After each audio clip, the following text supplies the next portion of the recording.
Hi, everybody. Welcome back. What did we talk about last time? Eating shit, apparently.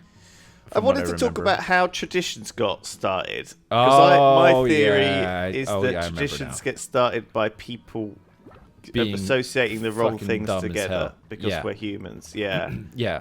And yeah. Not all traditions stem from people being dumb, though. I mean, some traditions are really nice. You know,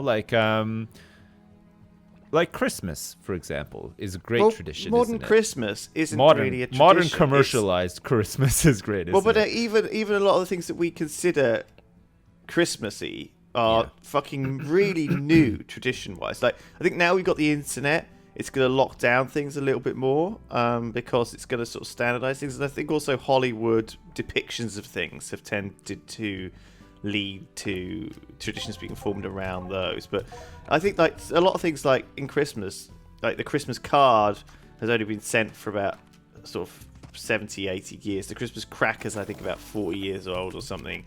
There's a whole bunch of these Christmas traditions which are not as old as we think. And I think a lot of them come from the old Dickensian Christmas Carol idea. And fucking, honestly, tradition, like, I think it's fun, but Whoa. what's the point? Who needs it? No, don't- you're right. I mean, it's fun when you're small, but I don't know. Is it really fun when you're an adult? I suppose it's fun when you have kids. I mean, I find it fun because my kids are small, right? So, like my son especially has like a really good time at Christmas.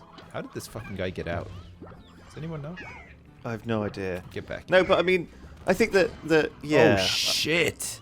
I see what you mean. There's quite a vicariousness Oh, around that. ball though. sacks. This is Oh bad. god. Hang on a second. Oh, how did that happen? Who mixed? Who ate whose poop? Uh-oh. Oh shit. Shit. Anyway, I don't have any water. I And guess that's why that's I need like a pond. What happens if with God. interracial breeding? Oh my god. No, you Oh can't my say that. God. You're not allowed to say that's terrible. Are they That's dead? really terrible, isn't it? Oh, they're still in there. Just plopping around. I need some water, but I'm too lazy to go out and get some. I was watching Star Trek: The Next Generation, Oh, yeah. right? And it seems that there's lots of like interracial love that goes on.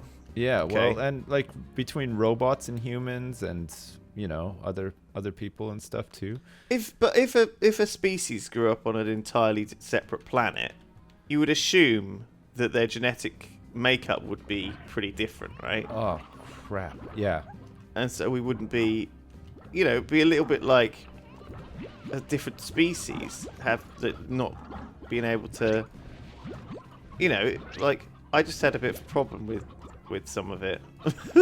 But Yeah. then I watched an episode of The Next Did you Generation. write like a dissertation about it or anything that I could read or? Then I watched an episode of The Next Generation where they talked about why all the aliens in Star Trek all look exactly the same. Right. And it's because there was like Had a another really alien small race. budget for costumes and makeup and stuff. That is obviously part of it, but the idea was that there was another alien race that Right. seeded like all the worlds in the galaxy. It seeded like hundreds and hundreds of worlds with the first form of life, and then every world evolved into like basically so it was like humans. the Vulcans, and then, before you know it, it's like, oh shit, everyone sort of looks like Spock somehow. But it's a classic idea, though, of diplomacy, isn't it? Like going back through the ages, that you marry into your enemies, or you marry into the other tribes of people. You marry off your daughters and things like this. It's a real classic idea. How do you feel about that? I mean, it's a really old thing, isn't it? You're like marrying off your daughters and stuff, and it's like, I guess like arranged marriages and stuff still happen in parts of the world. But Yeah, all the time.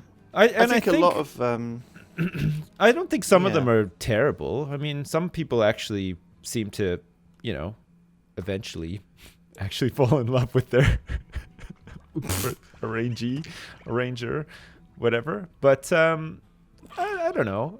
I don't really think anything of it. Well, but I think the concept of love and true love and things like this has definitely changed over the years. I think that It's a very romantic, relatively modern idea in the history of the world. For a long time, marriages were much more about, well, they were about physical attractiveness, obviously, but they were also about a decision to. I think they were led primarily by sort of Christian or religious values across the world, right? Yeah. So religion was a big part of how kind of the family and monogamy and all this stuff worked. And do you know what? I think it caused a lot less arguments. I think there's a lot of good things to be said about monogamy. Okay, Monogamy. as opposed to an alternative system. Yeah. I think women get to be, I think, a lot safer in an environment where they're protected by, and everyone has each of them have a man to protect them in a way. You know, back in the day. Oh my god. Yeah. What? What? What? I'm just trying It's to fine. analyze this. No, Just yeah, be I know. careful. I have to be careful around these topics because I don't want to start going off into some weird rant. No. But I think that love it's an interesting topic to talk about because love isn't is a more recent construct than we think. I think when you look at things like Pride and Prejudice and Jane Austen, she was really at the kind of cusp of when people were able and more willing to marry for love than status. I think before that, status was an enormous part, and even in her lifetime, when she was making a match with a man, there was a very big part of that decision that came with his standing and his status in society. Yeah. He was like a leader of industry, so you had to marry him because like your dad was also a leader of fuck. Exactly, he was a leader of that, and so it was this big, and it happened. I think the status and dowries and things like this. Marrying for love was always a secondary component until the rise of these sort of romantic ideals, relatively recently. Well, I'm not saying it to be exclusively. I think love has always been a part of it, but I think the Hollywood illusion, if you like, of this true love out there. What do you think about that? Because we talked a little bit about this. Me and Terps talked about this in the live stream. Do you believe in True love? There being this one soulmate person out there for you, and you're looking for the perfect match? And do you reckon it's Sure. findable? Well, I mean, it's weird because when you're like happily married and you have a family and kids and stuff, you don't really think about it that way anymore. I think you're more likely to think about it that way when you're looking for someone, and then there's a lot of pressure, right? Because you're like, I have to find the perfect person for me, and I went on this Tinder profile and they don't really actually like rubber underpants and I like them, but otherwise she's perfect, so maybe. And I mean, the thing, like, But you always have at the back of your mind that there was someone out there who did like rubber underpants, and you've always. Yeah, but always you have messed it to. up. You sort of have to weigh it up because it's one of those things. It's not a clear cut thing, and it's not something that you can sort of analyze and put into something. I don't think. I think you meet someone and there's chemistry involved to some extent. You may not share all the same interests. You may not share all the same points of view and stuff, but you really value this person's friendship and companionship.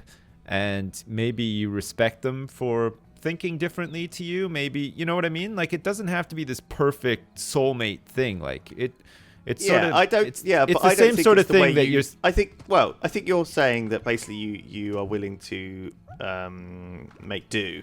I guess. No, it's not so much making do. It's just everybody's idea of happiness is different. Like. Your idea of happiness, if it's fed to you from watching, TV shows and movies and stuff, is probably going to be a bit different. But most people find contentment in things that resonate with them, right? Like I like to just fucking do the things that I like to do. I don't like to do the things that I don't like to do. And if you find somebody that can sort of compromise with you on those things, or shares those things with you or whatever, then, you're probably in luck. You probably found somebody that's worth spending the rest of your life with and creating a family with or whatever. I don't think it has to be this big fucking deal, you know? Like, I think you live your life day to day, you see what happens, you meet somebody that you like, and then you accidentally have sex with them, and then you get married. Cool, you're done. I think the big thing for me is the time factor. Okay, and it's all well and good to make all these wonderful decisions about finding the perfect soulmate and finding the perfect partner and finding the perfect whatever. But my cynical view on this whole thing is that there is a limited amount of time, and when you're young, when you're sort of 20s, often people are just about finding they're about having fun, they're about getting a lot of experience, about meeting a lot of people. They're about kind of just seeing if they can lock someone down, like almost like find a partner find the perfect partner. Okay. Yeah. But after a while, and after time goes by, if they do have goals, especially if they're a woman and they do want to have kids, they have a limited amount of time. Well, women definitely do, because, you know, if they do want to have kids, it is a little bit of a countdown. The older you get, the harder it is, sort of thing. So at a certain point of time, I guess they have to make a compromise. They'll have to say, okay, I'm not gonna or not, but I guess like they have to say, well, look, if I want to achieve these life goals, if I want to have a kid, you know, in that case, I'm gonna need to up my game, lock down someone, and by this time, and then I'll have to compromise, you know. I think that's got to be.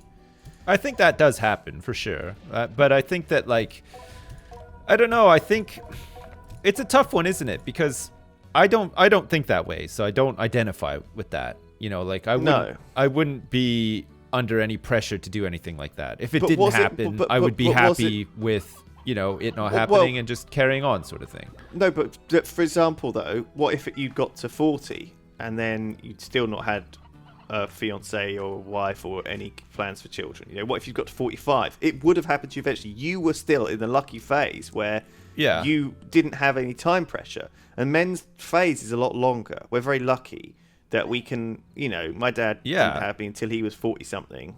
And it's so, like it's like, well, look at like Michael Douglas and like George Clooney and stuff. Like, they're still considered very handsome, attractive sex symbols or whatever. And that's much more of a thing for men, isn't it? Like, women are more likely to date an older man than a man is to date an older woman. For whatever reason. I mean, I don't know there's why. A lot of well, it's cultural, isn't it? There's a lot of things in our culture that, you know, a woman, for example, won't want to date a man who's shorter than her, particularly. Really?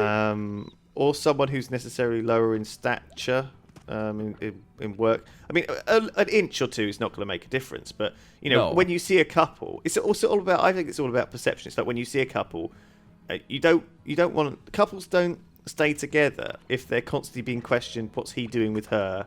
You know, or I guess. You know, well, maybe they do though. Maybe that's their thing. You know, maybe they're together because it's like so controversial. It's like, you're right. You know, my dad didn't want me to marry a fedora-wearing, neck-bearded prince, but I did, and now look at me, Daddy. Look at me. I'm having sex with him right in front of you, Daddy.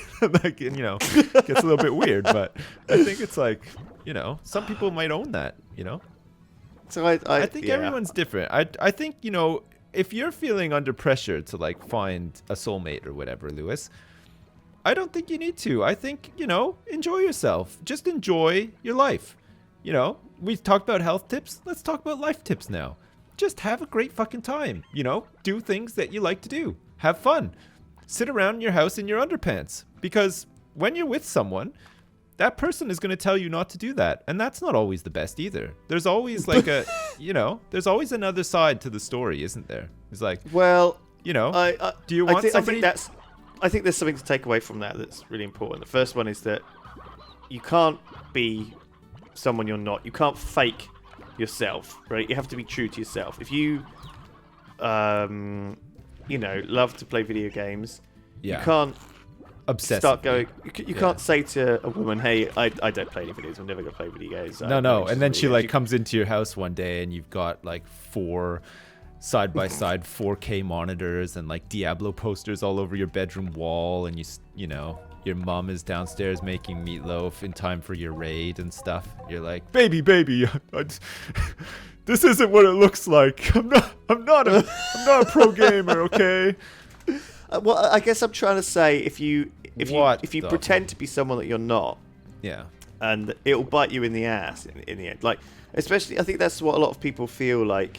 They have to be on dates or whatever. They have to be this level of expectation for them to be something that they shouldn't be, or they aren't.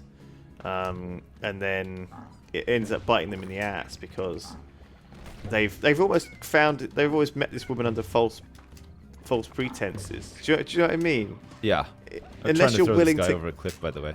It's not really to working. keep up, to like, unless you're willing to keep up Get out. the charade Get out. of, you know, Yeah. all along, which I don't think many people are. Sorry, so you're breaking up a bit for me, Sips. I don't know. Sorry, You're I'm lagging just a lot. No, I'm concentrating. I'm trying to get rid of the trash out of the base. Okay, that's all right. The You slimes were deal with that. under pressure. No, so Alright. so I think yeah, I think there is a lot of compromise. I think that but like I It's said, a two-way street, right? the A other thing you relationship need- and the other meeting thing on we need to woman. talk about Oops. is just before we go is that if you nothing's going to come to you in life if you decide that you love sitting at home playing video games in your pants. Maybe that's Well, not you the say best that, way to meet. but you know what might come people. to you in life if that's what you like to do? What? Fucking sweet-ass epics, man. You know? All those World of Warcraft Yeah. epics. You might get like the rarest fucking tiger mount in the whole world. Am I gonna get that? Hell no. My wife won't let me do that. I gotta do shit. I gotta go outside sometimes. I don't wanna go outside. I gotta fucking cook sometimes. I don't wanna cook. I gotta do all this shit. So like all of you guys who are sitting at home and you have, you know, more time than me on your hands to do this cool stuff. I'm on the other side looking at you saying, fuck, I wish I had more time to get that tiger mount, but I don't. And maybe you're looking at me being like, fuck, that guy has sex like all the time. And I'm like, well, yeah, I'm married. That's the way it works. Look, Yeah. you make your bed and you have sex in it. You That's know? right. That's how yeah. it works. And then the next day, hopefully, if you still live at home, your mom makes the bed for you because, you know, you've already put yourself out big time. You've made the bed once, then you've had sex. And now it's someone else's turn to clean up, right? I think when you get married, that phrase works well because you take on these responsibilities. You might complain about having to go outside sometimes, but it's something you've accepted that you have to do. And That's right. You can't be can't be mad about it. You can't be tired about it. You can't be like, oh, I wish I could just stay indoors. You just have to do it, and it's an obligation. You know, you've got people who rely on you now, babbies and stuff. And Yeah, babbies, all sorts of stuff. You're right. yeah, and Fuck, I I was think wondering you why just these have guys to- were all huddled in the corner, but I think it's because they're hungry. Like, Oh, one of them's right. bleeding from the mouth, too. It's pretty bad. okay, Anyway, all right. thanks for joining us, and we'll be back next time for more of this, whatever it is. I'm Bye. excited. See you then. Stay healthy, and bye. Bye.